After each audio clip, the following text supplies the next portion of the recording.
Hello everyone, I am Gyan and you are watching the second session of Java and Web, variables, data types and operators. In this video, we will learn about the bitwise complement operator in Java. Let's apply the bitwise complement operator practically. We have a byte variable a which contains 5 in it and we have to apply the complement operator on the byte variable a. Since the maximum of integer type of a is integer, so the complement operator first converts the byte variable a to the 32-bit integer. By adding the 24 extra zeros on the left hand side of the operand, the complement operator has converted the byte variable a into the 32-bit integer. Now our operation starts according to this table. If the bit in a is 0, then the corresponding bit in the result will be 1. If the bit in a is 1, then the corresponding bit in the result will be 0. The operation starts from the least significant side. This bit is 1, so the corresponding bit in the result is 0. This bit is 0, so the corresponding bit in the result is 1. This bit is 1, so the corresponding bit in the result is 0. This bit is 0, so the corresponding bit in the result is 1. And that's how we have 28 more 1s in the result. We have 28 more 1s. This 32-bit binary results in minus 6. So the return value of minus 6 is of type integer because maximum of int and type of a is integer. If I typecast the result which is an integer, then the least significant 8 bits will be taken out. The decimal corresponding to this least significant 8 bits is still minus 6. This is the program we are applying bitwise complement operator. We have a byte variable a which contains 5 and then we are applying the complement operator on the byte variable a. The complement operation on a results in integer that we have typecasted in byte, and the final result we are storing in the byte variable b, and finally we are printing the byte variable b which prints minus 6.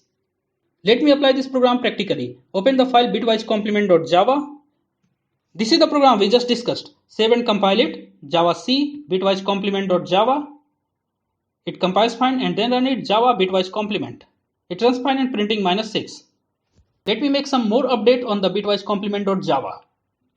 If I remove the typecasting from here, then compiler will throw an error. Let me remove this typecasting. Now the result of this operation is integer. And that integer cannot be stored in the byte variable b. Save and compile it. Java C bitwise complement.java. Compiler throws an error saying incompatible types, possible lossy conversion from integer to byte.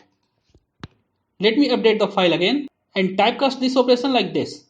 Right here, in between opening and closing a small bracket, write byte. Save and compile it. Java C bitwise complement.java.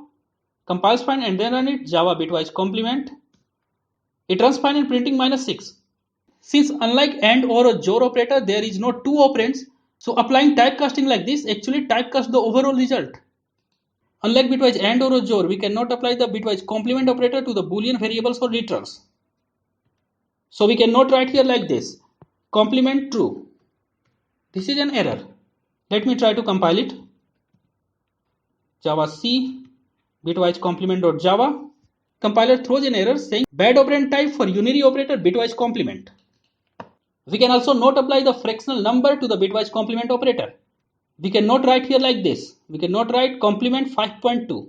Let me write here and see what the compiler is saying. Write here 5.2. Let us try to compile it. Java C bitwise complement.java. Compiler throws an error bad operand type double for the unary operator bitwise complement. That's all for this video guys. Don't forget to like and share this video, subscribe this channel if you are new and leave your valuable comments in the comment section below. Thanks for watching. See you in the next video.